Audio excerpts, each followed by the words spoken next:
Eti ndevu zinakuota upo kwa dada yako. Unanenepa mpaka watoto dada wako wanenepe wanakonda unanenepa wewe tu.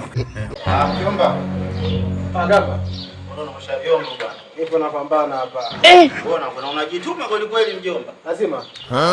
Lazima umri ushaenda. Hamna namna mjomba. Unajituma tu. Niambie mjomba. Unajua nini mjomba? Unajua kuna watu wanakera sana. Yaani binadamu tu. Yaani kuna watu yani unakuta wakishapata sehemu ndo wanaifanya yani kama ndo sehemu ya maisha yao. Hao watu wapo.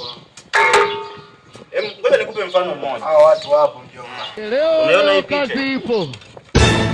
Umeona mjomba? Umekuja. Mjomba ni mtu ambaye tangia afike kwa dada yake anajipa kazi ambazo hazina maana. Anakaa sijui kabia miezi 6 hataki kurudi kwao. Unaona mtu kama yeye unamfanyaje? Anajipa kazi ambazo hazina maana kabisa. Vyombo vya tatu ni vya kuosha. Ndio tulikuwa jiongeze fike time mtu unaondoka naenda kwenu. Eti ndevu zinakuota upo kwa dada yako. Unanenepa mpaka watoto dada wako wanenepe wanakonda unanenepa wewe tu. Unaona? Kwa nafika stage yani watoto nyumbani wanakonda wa dada yake. Sio kwa sababu hawali hapana. Ile ni mjomba anakula kinoma. Yaani sio milo 3, milo 6. Watu wengine wajiongeze. Fike time nenda kwenu. Ndevu zinakuotaje kwa dada yako? Wewe mjomba mtu hivyo unamshaurije? Anatakiwa ajiongeze.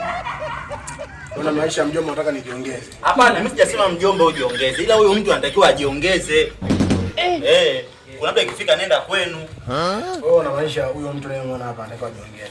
Yaani huyo mtu bwana mtu ambaye tunamuona wote anatakiwa ajiongeze. Ila sio ila huyo mtu ajiongeze. Nenda kwenu.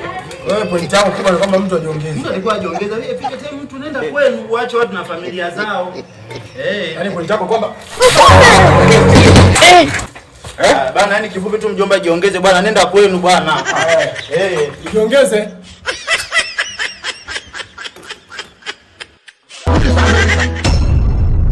Allah